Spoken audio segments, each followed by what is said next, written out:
इस दुनिया में ऐसे बहुत ही कम स्टूडेंट होंगे जिनको ये प्रॉब्लम नहीं होगी कि पढ़ा हुआ याद नहीं रहता। हम पढ़ तो लेते हैं लेकिन फिर भूल जाते हैं। तो अगर हम भूल जाते हैं तो फिर हमारे पढ़ने का मतलब क्या निकला। ऐसे में सारी मेहनत बेकार चली जाती है। वैसे पहले मैं आपको बता दूं कि अगर आप पढ़ा हुआ याद नहीं रख पाते हैं तो इसका मतलब ये बिल्कुल भी नहीं है कि आपका दिमाग कमज़ोर है। सोचो अगर आपका दिमाग हर चीज़ को याद रखने लग जाए तो एक दिन में हमारे साथ में कितनी चीज़ें होती है। दिमाग का कचरा हो जाएगा अगर दिमाग सारी बातों को याद रखने लग जाए तो। वैसे हमारा मेन टॉपिक है कि हम पढ़ा हुआ याद कैसे रखें। अगर इस प्रॉब्लम का सोल्यूशन निकल गया तो आपका टाइम भी बचेगा और आपको रिजल्ट भी बहुत ज़्यादा मिलेगा। पढ़ा हुआ सब कुछ याद रखना मुश्किल है लेकिन फिर भी काफ़ी हद तक हम इसे कंट्रोल कर सकते हैं, लेकिन पूरी तरीके से नहीं। मैं आपको 3 तरीके बताने वाला हूँ। अगर आप यूट्यूब पर गूगल पर सर्च करोगे तो आपको कई सारी टिप्स मिल जाएगी, लेकिन ये जो टिप्स मैं आपको बता रहा हूँ ये मेरे पर्सनल एक्सपीरियंस से और काफ़ी रिसर्च करने के बाद मैं आपको बता रहा हूँ। आप यकीन मानिए कि ये 3 टिप्स इतनी ज़्यादा इफेक्टिव है कि इनको यूज़ करने के बाद आपका टाइम भी बचेगा और आपको रिजल्ट भी 2 गुना मिलेगा। तो पहला जो पॉइंट है वो है स्टडी लेस स्टडी गुड। भले ही कम पढ़ो लेकिन अच्छा पढ़ो। विल परेटो ने इस दुनिया को एक महान सिद्धांत दिया जिसे कहा जाता है 80-20 का रूल्स। इन्होंने एक ऐसा नियम दिया जो कि दुनिया की हर वस्तु में हर जगह पाया जाता है। इन्होंने बताया कि आपके 20% एफर्ट्स आपके 80% रिजल्ट में कन्वर्ट होते हैं। इनका कहना है कि आप सिर्फ 20% चीज़ों पर फोकस करो, आपको 80% रिजल्ट सिर्फ इन्हीं से मिलेंगे। एग्जाम्पल के लिए विल परेटो बताते हैं कि दुनिया का 80% पैसा और जमीन इस दुनिया के 20% लोगों के पास में है। 80% क्राइम इस दुनिया के 20% लोग करते हैं। 80% ट्रैफिक इस दुनिया के 20% रोड पर होता है और 80% टाइम हम 20% कपड़े पहनते हैं। और इस दुनिया की 80% एल्कोहल यानी शराब इस दुनिया के 20% शराबी पी जाते हैं। 80% भोजन इस दुनिया की 20% जमीन से निकलता है।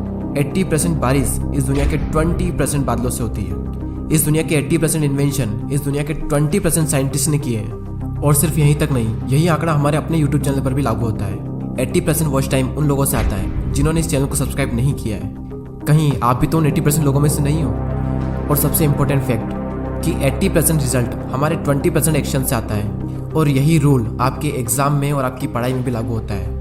आपके सिलेबस का पढ़ा हुआ 20% आपको 80% दिलवा सकता है। तो आप 20% मोस्ट इंपॉर्टेंट चीज़ों को निकालें और उनको पढ़ें, और वही 20% चीज़ें आपको 80% रिजल्ट दिलवा सकती है। और आपने जो 20% निकाला है वो आपके सिलेबस के कंपैरिजन में बहुत ही कम है। तो ये जो कम है ना, इसको बहुत ही अच्छे से करो। और यही था हमारा first point, study less and study good.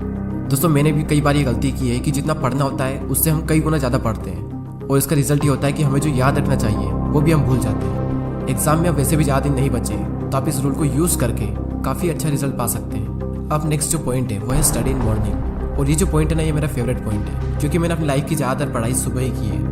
एक तरफ एक स्टूडेंट है जो सुबह जल्दी उठकर 2 घंटे पढ़ाई कर रहा है, और वहीं दूसरी ओर एक और स्टूडेंट है जो दिन में 4 घंटे पढ़ाई कर रहा है। तो ये जो पहला वाला स्टूडेंट है ये ज़्यादा आउटकम दे पाएगा दूसरे वाले के मुकाबले। सुबह जल्दी उठकर पढ़ने के 2 सबसे बड़े बेनिफिट होते हैं। सुबह के टाइम हमारी कंसंट्रेशन सबसे पीक स्टेट पर होती है, और सुबह के टाइम पे जो कंसंट्रेशन होती है शायद ही पूरे दिन में आपको वो कंसंट्रेशन मिल पाएगी। और सेकंड बेनिफिट ये है सुबह जल्दी उठने का कि सुबह कोई भी डिस्टर्ब करने वाला नहीं होता है। एनवायरनमेंट में एक अलग ही साइलेंस होता है, और उस साइलेंस में कुछ नया सीखने का मजा ही कुछ और होता है। आप सुबह जल्दी उठकर 3 घंटा पढ़िए, और उसके बाद में पूरे दिन अगर आप सिर्फ मुश्किल से आधा से 1 घंटा भी पढ़ते हैं तो बहुत है आपके लिए। कहने को तो लोग 8-10 घंटे पढ़ते हैं, लेकिन जो 2-3 घंटे की मेन पढ़ाई जो होती है कॉन्सेंट्रेशन के साथ में, वही सबसे मेन चीज़ होती है। बाकी सब दिखावा है। हमारे देश के प्राइम मिनिस्टर मोदी जी ने भी सुबह जल्दी उठकर पढ़ने को कहा है। एक रीजनेबली सुबह सूर्योदय के पहले अगर तैयार हो करके पढ़ना शुरू करते हैं तो पूरी तरह आप बिल्कुल मन से एकदम तंदुरुस्त होते हैं। जैसे बारिश के बाद आसमान कैसा साफ नजर आता है।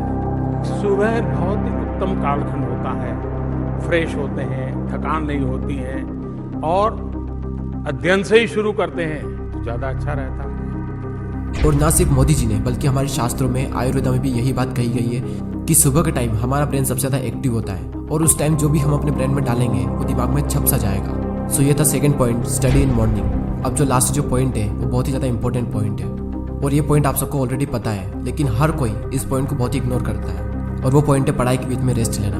कुछ लोग होते हैं जो रेस्ट ही नहीं लेते हैं, और कुछ लोग ऐसे होते हैं जो बहुत लंबा रेस्ट लेते हैं, और इस बीच में कुछ लोग ऐसे होते हैं जिनकी पूरी ज़िंदगी रेस्ट लेने में निकल जाती है, और एंड में वो खुद रेस्ट इन पीस हो जाते हैं। पढ़ाई के बीच में कितना रेस्ट लेना चाहिए ये मैं आपको नहीं बताने वाला, ये आप खुद तय करें अपने अकॉर्डिंग। आपको फिर से एनर्जी प्रोड्यूस करने के लिए कितना टाइम चाहिए ये आपको आपके अलावा कोई नहीं बता सकता।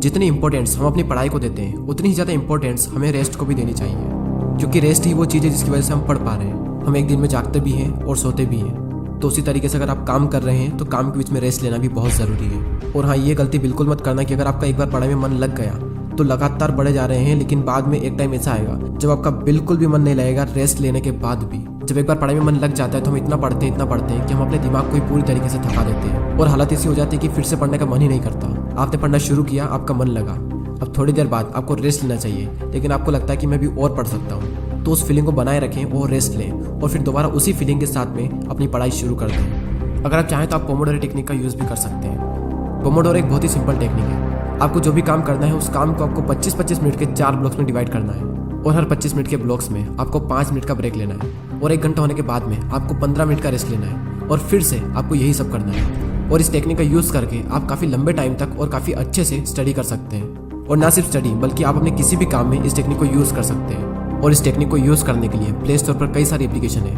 आपको जो भी अच्छी लगे वो एप्लीकेशन आप डाउनलोड कर सकते हैं। चलिए अब हम उन तीनों पॉइंट्स को एक साथ देख लेते हैं और ये भी देख लेते हैं कि हमने इस पूरी वीडियो में क्या सीखा। हमारा जो मेन टॉपिक था वो ये था कि पढ़ा हुआ याद कैसे रखें, और उसके सॉल्यूशन के लिए हमने 3 पॉइंट्स देखे, जिसमें से पहला है study less study good, second है स्टडी इन मॉर्निंग और थर्ड है रेस्ट लेना। फर्स्ट पॉइंट में हमने 80-20 के प्रिंसिपल को समझा कि किस तरीके से आपको 80% रिजल्ट आपके अपने 20% काम से मिलेंगे, और साथ ही हमने ये सीखा कि आपको फोकस करना चाहिए अपनी 20% स्टडी पर जो आपको 80% रिजल्ट दिला सकती है। सेकंड पॉइंट था कि स्टडी इन मॉर्निंग, यानी कि सुबह उठकर पढ़ो, और इस पॉइंट में हमने देखा कि किस तरीके से आप जल्दी उठकर हाई कंसंट्रेशन वाली स्टडी कर सकते हो। और थर्ड पॉइंट है स्टडी के बीच में ब्रेक लेना, और इस पॉइंट में हमने रेस्ट की इंपॉर्टेंस को जाना।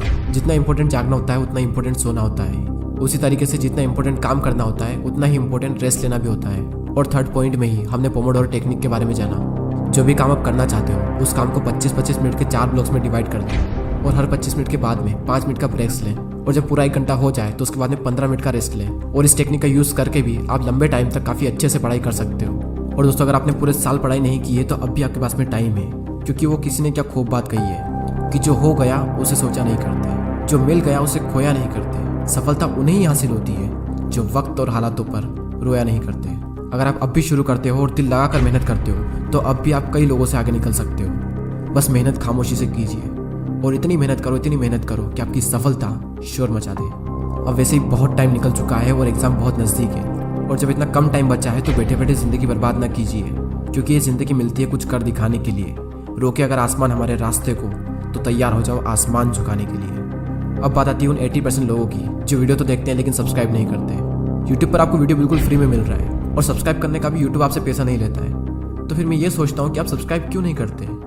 दोस्तों, बहुत मेहनत लगती है वीडियोस बनाने में। आपका एक सब्सक्राइब और एक कमेंट मुझे बहुत मोटिवेट करता है आने वाले टाइम में इससे भी अच्छे वीडियोस बनाने के लिए। मैं लेता हूँ आपसे अलविदा। Thanks for watching.